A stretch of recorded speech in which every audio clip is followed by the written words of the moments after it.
हम में से अधिकतर लोग अपने काम को अक्सर टाल देते हैं। इसके कई कारण हो सकते हैं, जैसे कि हमें अपने काम करने में मन नहीं लग रहा है या फिर उस काम को खत्म करने में आलस कर रहे हैं। कई बार तो ऐसा होता है कि हम अपने जरूरी कामों को समय पर पूरा नहीं करते हैं और फालतू के दूसरा काम जैसे कि वीडियो गेम्स खेलना, रील्स वीडियो देखना और बेवजह इधर उधर घूमने फिरने चला जाना या फिर 2-4 लोगों के साथ बैठकर बेफजूल की बात करने लगते हैं, जिससे आपका बहुत कीमती समय बर्बाद हो जाता है। और हाँ, अक्सर स्कूल कॉलेज के बच्चे एग्जाम डेज में भी मोबाइल पर अपना अच्छा खासा समय बर्बाद कर देता है। इसी तरह इस दुनिया में कई लोग अपने इम्पोर्टेंट काम को टालकर फालतू कामों या फिर गपशप में अपना कीमती समय बर्बाद कर देते हैं। ऐसा कभी कभार तो करना एक छोटी सी बात है, लेकिन जब हम हमेशा अपने जरूरी काम को टालने लगते हैं तो यह हमारे लिए एक हार्मफुल हैबिट्स बन जाता है और हम लोग किसी भी उम्र में इस खराब हैबिट्स का शिकार बन जाते हैं और फिर क्या, अपने अच्छा काम को भी टालने लग जाते हैं और सभी बने हुए काम को भी खराब कर देते हैं। और इस हैबिट्स के कारण आपके फैमिली, फ्रेंड्स एंड सोसाइटी में आपके इमेज के ऊपर गलत प्रभाव पड़ता है। इतना ही नहीं, यह हैबिट्स आपके आत्मसम्मान को भी ठेस पहुंचाती है। लेकिन अब आप इस बैड हैबिट्स के सिचुएशन में आ ही चुके हैं, तो अब आप ऐसा क्या करेंगे कि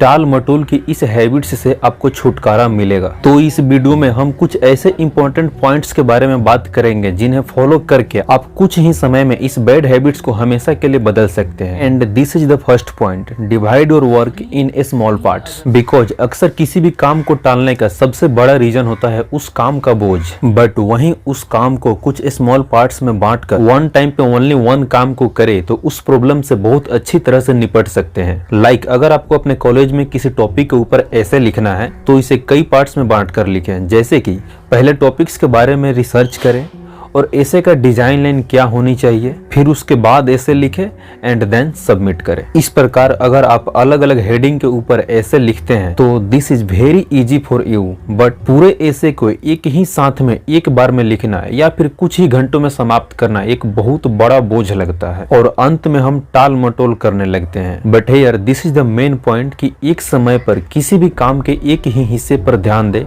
and try to complete that. And now this is the second point, change your environment. Because एक ही इन्वायरमेंट में लॉन्ग टाइम तक रहने से आपके प्रोडक्टिविटी पर बैड इफेक्ट पड़ता है। एंड अगर किसी काम को आपको करने में आलस आ रहा है, टेंशन हो रहा है या फिर किसी भी तरह का प्रॉब्लम आ रही है, तो this is the right time for you कि आप अपने काम में और स्टडी में पॉजिटिव चेंजिंग करें। आप अपने स्टडी रूम में या फिर उसके आसपास कुछ सजावट कर सकते हैं या फिर you can change your study room. लेकिन यह इस बात पर डिपेंड करता है कि आपके लिए क्या सही रहेगा। But this is the good point कि आपके आसपास का माहौल इम्प्रेसिव और पॉजिटिव होना चाहिए ताकि आप अच्छा मन से काम कर सके और अच्छे मन से स्टडी कर सके। And now this is the third point, make a complete plan and be careful. Because on time किसी भी काम को कंप्लीट नहीं कर पाना, this is the big reason कि आप अपने समय को सही से यूज नहीं कर पाते हैं। किसी भी कॉलेज स्टूडेंट के लिए समय को सही से यूज करना यह एक इम्पोर्टेंट स्किल होता है जिससे वह स्टूडेंट किसी भी काम में आने वाली रुकावट से बच सकता है। कभी कभार हम जानबूझकर किसी काम को पूरा नहीं करते हैं और यह सोचते हैं कि इससे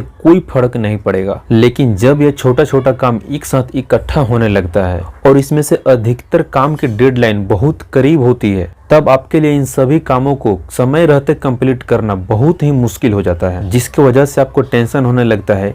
इसलिए प्लान बनाते समय केयरफुल रहें। And now this is the fourth point, आपका लक्ष्य बड़ा नहीं होना चाहिए, यानी छोटा होना चाहिए। किसी भी काम को टालने का सबसे बड़ा रीजन यह भी है कि लोग अपने लक्ष्य को बहुत बड़ा बना लेते हैं, जिससे उनको वह काम बहुत बड़ा बोझ लगने लगता है। लिसन, जब आप टाइम टेबल बनाएं तो आप सभी कामों के लिए एक समय फिक्स कर लें, लेकिन कई बार कुछ काम निर्धारित समय से अधिक समय में वह काम कंप्लीट होता है। इसलिए आप अपने हर एक काम के लिए कुछ एक्स्ट्रा टाइम जरूर रखें। जैसे कि अगर आपको इस मंथ के एंड तक कोई प्रोजेक्ट सबमिट करनी है और आपको अनुमान है कि इस प्रोजेक्ट को पूरा करने में 1 वीक का समय लग सकता है, तो इस प्रोजेक्ट के लिए समय निर्धारित करते समय कम से कम 10 डेज का समय जरूर फिक्स करें, क्योंकि अगर इस प्रोजेक्ट के लिए कुछ एक्स्ट्रा टाइम चाहिए तो इसकी व्यवस्था आपने पहले से ही कर रखी है, इसलिए आपको कोई टेंशन या प्रॉब्लम नहीं होगा। And now this is the fifth and last point, बहाने बनाना छोड़ो। जब आप किसी काम को करने का डिसीजन लेते हैं तो आप उस काम को पूरा डेडिकेशन के साथ पूरा करें,